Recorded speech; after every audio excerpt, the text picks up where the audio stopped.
Bienvenido una vez más a mi devocional en casa. Traemos una parábola más para compartir contigo en este día. Y bueno, la parábola que traemos contigo para ti está titulada Los viñadores homicidas. Y esta parábola la encontramos en el Evangelio de Mateo, capítulo 21, verso 33 al verso 46. También la puedes encontrar en el Evangelio de Marcos, en el capítulo 12, y en Lucas, capítulo 20. Pero le vamos a dar lectura aquí en San Mateo 21. Y para dar inicio solamente te voy a leer los versículos 33 y 34, aunque la vamos a estar analizando completa. Y nos dice de la siguiente manera: oído otra parábola, hubo un hombre padre de familia, el cual plantó una viña, la cercó de vallado, cavó en ella un lagar, edificó una torre y la arrendó a unos labradores y se fue lejos. Y cuando se acercó el tiempo de los frutos, envió sus siervos a los labradores para que recibiesen sus frutos. Y bueno, vamos a estar escudriñando lo que es esta hermosa parábola. Es una hermosa enseñanza que vamos a estar analizando y vamos a ver tres puntos bien importantes en esta parábola. En primer lugar, bueno, te voy a comentar aquí que la viña de nuestro Dios hace referencia o simboliza al pueblo de Dios y de todas las provisiones que Dios ha puesto para esta viña o para este pueblo. En número 2 vamos a tener que nos habla de ciertos labradores. Vamos a estar viendo quiénes son.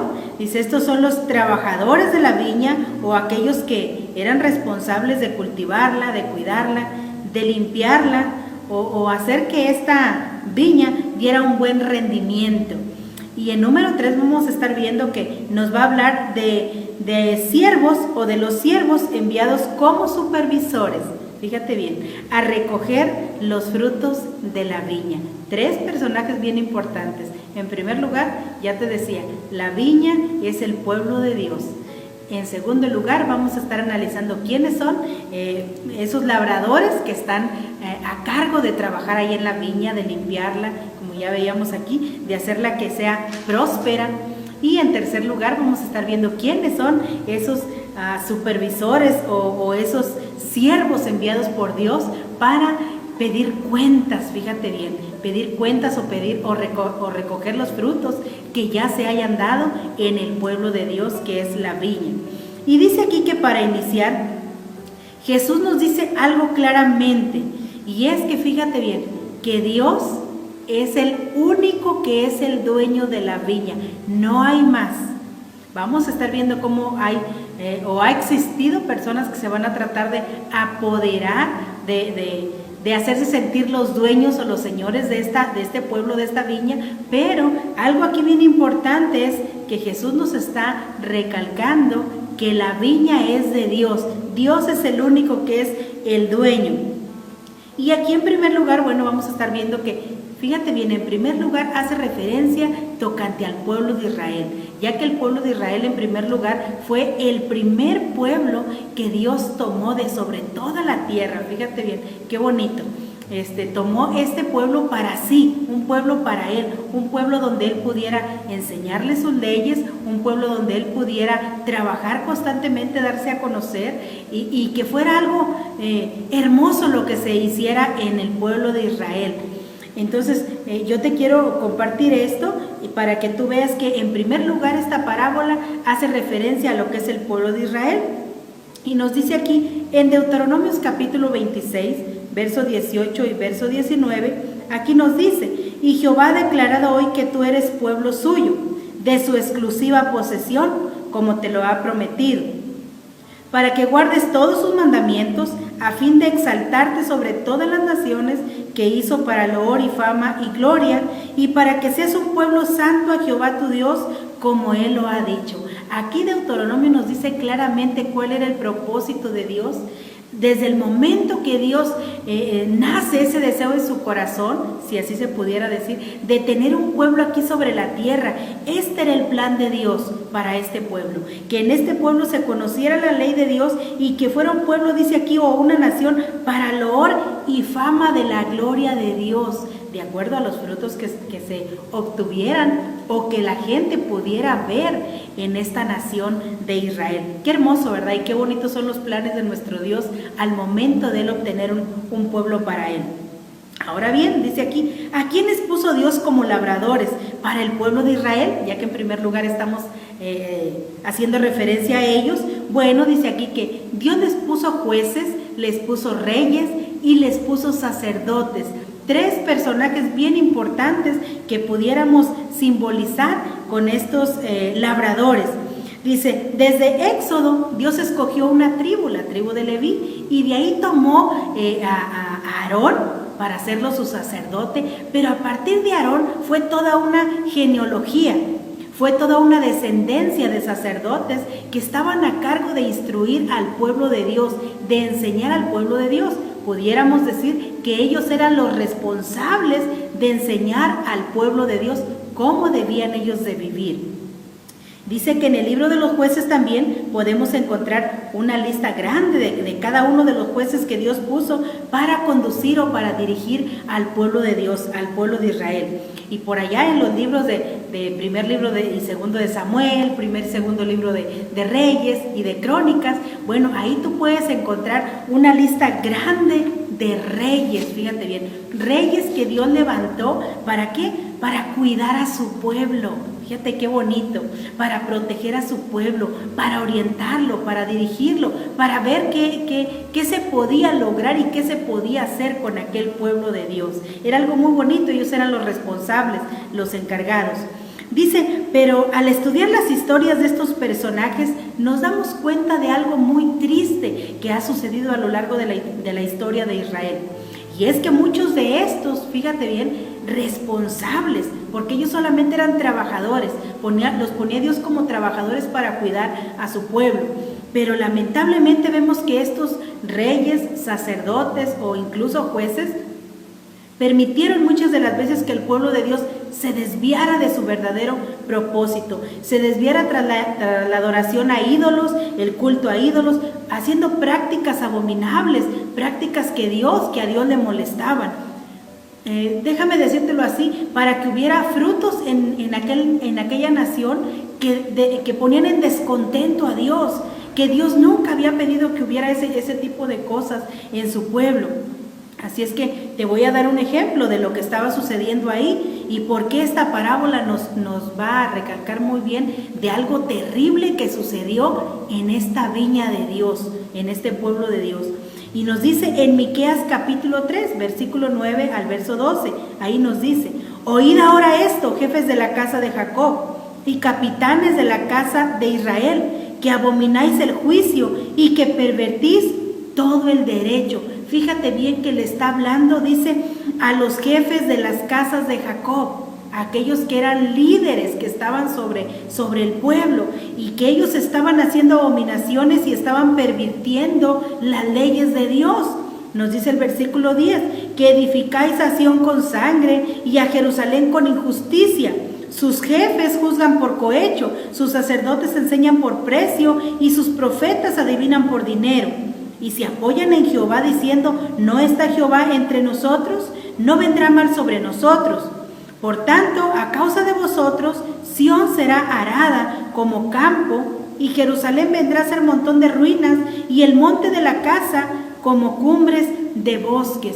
Fíjate qué terrible es esto que estaba sucediendo, porque estas personas que eran los responsables de dirigir a esta nación, a este pueblo, mira todo lo que estaban haciendo. Desviaron por completo al pueblo de los mandamientos de Dios. Dejaron de exigir que se practicaran y que se llevaran a cabo los mandamientos de Dios en cada familia, en cada persona, en cada israelita, sino que ellos se los dirigieron por otro rumbo, en el cual dice claramente aquí que los profetas, los jefes, los sacerdotes, todos enseñaban por dinero. Ya no enseñaban por amor a Dios, ya no enseñaban al pueblo de Dios a obedecerle con un corazón que amaran a Dios, sino que ellos todo vieron su beneficio hablando del dinero. Y fíjate, te voy a recordar algo bien importante, estamos hablando de trabajadores de Dios. personas que él había puesto para cuidar a su pueblo. Pero vemos aquí que lo que estaban haciendo era muy malo. Y nos dice Malaquías capítulo 2, versículo 1. Ahora pues, oh sacerdotes, para vosotros es este mandamiento. Bien claro, es para todos aquellos que son líderes, para todos aquellos que están al cuidado del pueblo de Dios. ¿Cuál era el trabajo de estos sacerdotes o de estos labradores? ¿En qué debían de ocuparse en realidad? Fíjate que cuando nosotros laboramos para una empresa, nosotros siempre estamos conscientes que nosotros no somos los dueños de esa empresa, ¿verdad? Y el día que nosotros nos presentamos, el día a día que vamos a trabajar, siempre vamos y en nuestra cabeza está, yo tengo que hacer un buen trabajo porque a alguien yo le tengo que rendir cuentas, porque alguien va a venir a supervisar el trabajo que yo estoy realizando ahí en mi área de trabajo. Ese es el pensamiento siempre de un trabajador, que aquí nos lo dice como labrador o con el nombre de labrador, pero que en sí es un trabajador. ¿Cuál era en sí este trabajo de los sacerdotes? Muy bien, aquí nos dice Malaquías capítulo 2, verso 7 y verso 8. Dice, porque los labios del sacerdote han de guardar la sabiduría, y de su boca el pueblo buscará la ley, porque mensajero es de Jehová de los ejércitos. Mas vosotros os habéis apartado del camino, habéis hecho tropezar a muchos en la ley, habéis corrompido el pacto de Leví, dice Jehová de los ejércitos. Mi querido oyente, si tú eres un líder de una congregación, si tú eres alguien que estás a cargo de parte del pueblo de Dios, fíjate la responsabilidad que nos corresponde a todos aquellos que tal vez eres un predicador, un evangelista, eres un maestro en tu congregación. Fíjate la responsabilidad, porque hacemos esta función sacerdotal en la que dice que en ti el pueblo de Dios debe de encontrar una dirección.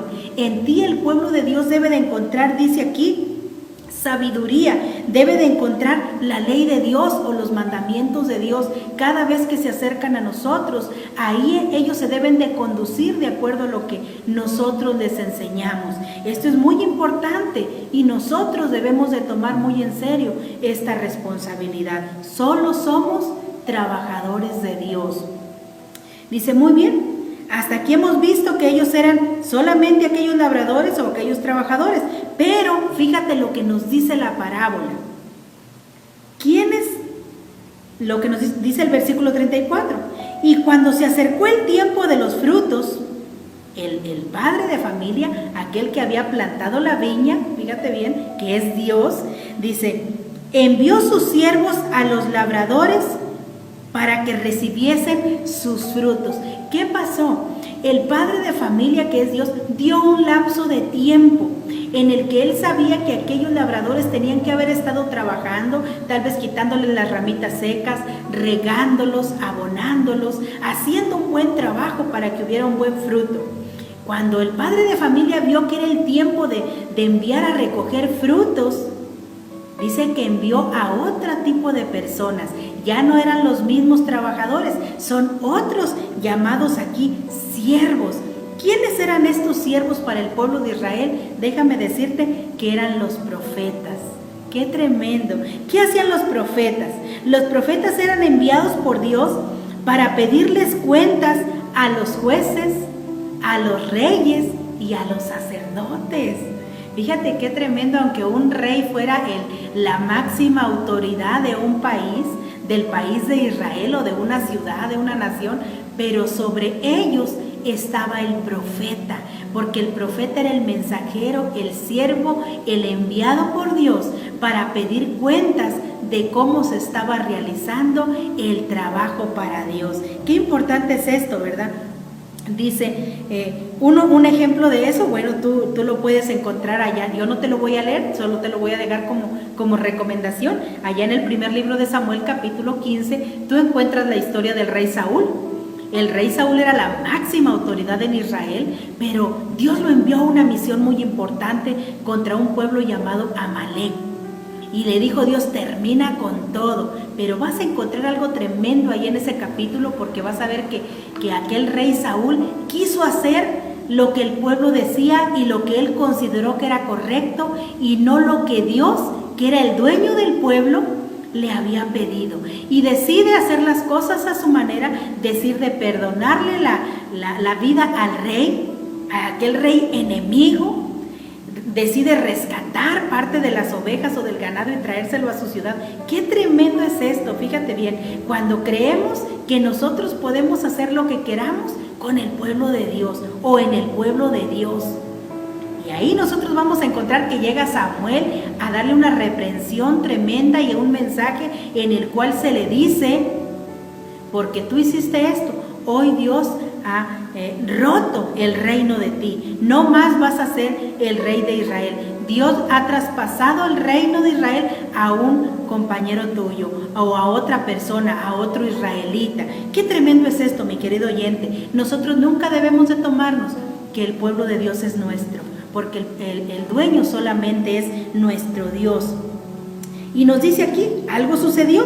Aquellos labradores llegaron a creer que la viña o que el pueblo era de ellos y que no debían rendirle cuentas de su trabajo a su amo. Así es que dieron un plan, fíjate bien, y dieron un plan qué hacer para no rendirle cuentas al padre de familia, para no rendirle cuentas a Dios. Y mira lo que hicieron, nos dice la parábola ahí en el versículo 35. Mas los labradores, tomando a los siervos, a unos golpearon, a otros mataron y a otros apedrearon. Fíjate bien, una vez que llegaron aquellos profetas, por así decirlo, del Antiguo Testamento, a pedirles cuentas de cómo estaban conduciendo al pueblo de Dios, tomaron a aquellos profetas. Fue algo tremendo, como lo vemos con el profeta Elías, cómo lo hacían huir. El profeta Elías, tú encuentras su historia, que tuvo que huir porque lo querían matar.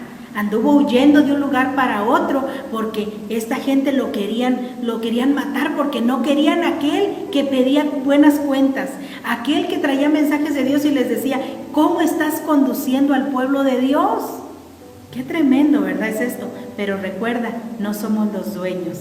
San Mateo capítulo 23, versos 34 y 37, ahí nos dice o nos confirma lo que les hicieron a estos siervos de Dios. Dice: por tanto, he aquí yo os envío profetas, sabios y escribas, y de ellos a unos mataréis, a otros crucificaréis, a otros azotaréis en vuestras sinagogas y perseguiréis de ciudad en ciudad, para que venga sobre vosotros toda la sangre justa que se ha derramado sobre la tierra, desde la sangre de Abel el justo hasta la sangre de Zacarías, hijo de Berequías, a quien matasteis entre el templo y el altar. De cierto os digo que todo esto vendrá sobre esta generación. Jerusalén, Jerusalén, dijo Jesús, que matas a los profetas y apedreas a los que te son enviados. ¿Cuántas veces quise juntar a tus hijos como la gallina junta sus polluelos debajo de sus alas y no quisiste? Fíjate bien cómo catalogó Dios aquel pueblo, aquella gente, aquellos sacerdotes, aquellos reyes. Dice que matas a tus profetas, que matas a aquellos que te son enviados de parte de Dios.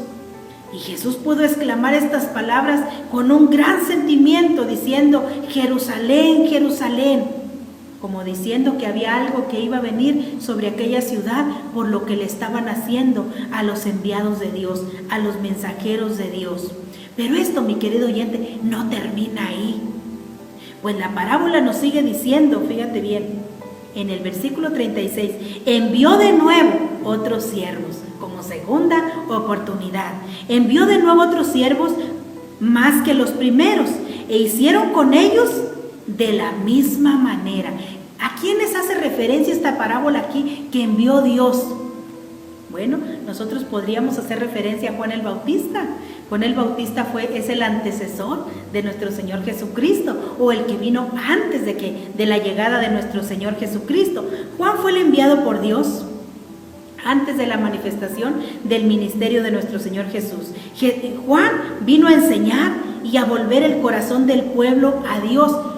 Si Dios envió a Juan, eso nos muestra dónde estaba el corazón de todo ese pueblo. ¿Acaso no había líderes en ese tiempo? ¿Acaso no había sacerdotes que estuvieran conduciendo al pueblo? Como para que el padre de familia nuevamente se viera en esta necesidad de tomar otra vez a un mensajero y enviarlo a hacer un trabajo que no se estaba realizando, un trabajo que no se estaba haciendo correctamente en el pueblo de Dios. Y Dios envía a Juan con este mensaje y con esta misión de hacer volver aquel corazón de aquel pueblo nuevamente a Dios, como nos lo dice aquí Malaquías capítulo 4, en su versículos 5 y 6. Nos dice: he aquí, yo envío al profeta Elías, antes que venga el día de Jehová grande y terrible. Él hará volver el corazón de los padres hacia los hijos y el corazón de los hijos hacia los padres, no sea que yo venga y hiera la tierra con maldición. Dios ya estaba molesto, mi querido oyente, desde este momento que envió a Juan, porque algo se estaba haciendo mal en el pueblo de Dios. Mira, te lo voy a ampliar un poquito más aquí en Lucas capítulo 1, para que tú veas qué fue lo que vino a hacer Juan cuando vino en su ministerio, porque había algo terrible en el pueblo de Dios. Aquí nos dice: porque será grande delante de Dios, no beberá vino ni sidra, y será lleno del Espíritu Santo, aún desde el vientre de su madre, hablando de Juan. Y hará que muchos de los hijos de Israel se conviertan al Señor, Dios de ellos. No había conversión en aquel pueblo. Ahora pregúntate, ¿qué trabajo estaban haciendo aquellos líderes del tiempo de Juan? Dice: e irá delante de él con el espíritu y el poder de Elías, para hacer volver los corazones de los padres a los hijos y de los rebeldes a la prudencia de los justos, para preparar al Señor un pueblo bien dispuesto. ¿Qué estaba sucediendo, mi querido oyente? Yo quiero que tú te hagas esta pregunta: ¿qué estaba sucediendo en el pueblo de Dios? Como para que Dios se haya visto en esta necesidad de enviar al pueblo nuevamente a Juan. ¿Qué es lo que buscaba Dios hacer al enviar a Juan? Nos dice Lucas capítulo 3, verso 2 al verso 5. Y siendo sumo sacerdote Anás y Caifás, ahí ya aparecieron quiénes eran los responsables en ese tiempo. Vino palabra de Dios a Juan, hijo de Zacarías, en el desierto, y él fue por toda la región contigua al Jordán, predicando el bautismo del arrepentimiento para perdón de pecados, como está escrito en el libro de las palabras del profeta Isaías, que dice: voz del que clama en el desierto, preparad el camino del Señor, enderezad sus sendas, todo valle se rellenará, y se bajará todo monte y collado, y los caminos torcidos serán enderezados, y los caminos ásperos allanados. Fíjate cómo estaba viendo Dios a su pueblo. Un pueblo, aquí dice, torcido, un pueblo que no estaba enderezado, un pueblo que no iba por un camino recto. Así estaba viendo Dios a su pueblo. Así es que envía a este hombre en el tiempo allá del rey Herodes. Pero ¿qué sucedió con Juan? Tú puedes encontrar toda su historia ahí en Lucas capítulo 3, verso 18 al verso 20, y en San Mateo capítulo 14, verso 3 al verso 11. Ahí nos dice qué es lo que pasó con Juan. Cuando Juan iba y reprendía al rey Herodes y le decía: ¿no te es lícito hacer todos esos males que haces? Entre ellos, tener a la mujer de tu hermano. ¿Qué fue lo que sucedió ahí? Le agarraron un coraje a Juan, mi querido oyente, que un día mandaron decapitarle, que un día mandaron cortarle la cabeza. Ahora entendemos por qué Jesús dice: Jerusalén, Jerusalén, que matas a aquellos que te son enviados. Qué tremendo, ¿verdad? Y esto fue algo real lo que sucedió en este tiempo. Muy bien, pero esto no quedó ahí. Por último, Dios decide mandar al Hijo, nos dice la parábola. Decide mandar como última opción al Hijo. Y eso lo leemos ahí en Mateo capítulo 37 al 39. Dice: finalmente les envió su Hijo diciendo: tendrán respeto a mi Hijo. Mas los labradores, cuando vieron al Hijo, dijeron entre sí: este es el heredero, venid, matémosle y apoderémonos de su heredad. Y tomándole, le echaron fuera de la viña y le mataron. Qué tremendo, mi querido oyente, porque la palabra de Dios dice que a Jesús le mataron por envidia. Aún aquellos reyes como aquellos gobernadores, Pilato, sabía que Jesús era inocente. Sabía que aquellos sacerdotes le estaban entregando por envidia, pero aún así no hicieron nada, sino que decidieron darle muerte. Y quiero concluirte diciéndote aquí el resto de la parábola, porque nos dice ahí del versículo 40 al 46. Cuando venga pues el Señor de la viña, ¿qué hará aquellos labradores? a aquellos trabajadores, a aquellos responsables, a aquellos encargados.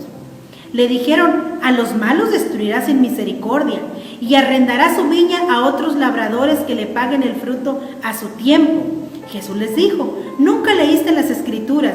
La piedra que desecharon los edificadores ha venido a ser cabeza del ángulo. El Señor ha hecho esto, y es cosa maravillosa a nuestros ojos. Por tanto os digo que el reino de Dios será quitado de vosotros y será dado a gente que produzca los frutos de él. Y el que creyere y el que cayere sobre esta piedra será quebrantado, y sobre quien ella cayere le desmenuzará.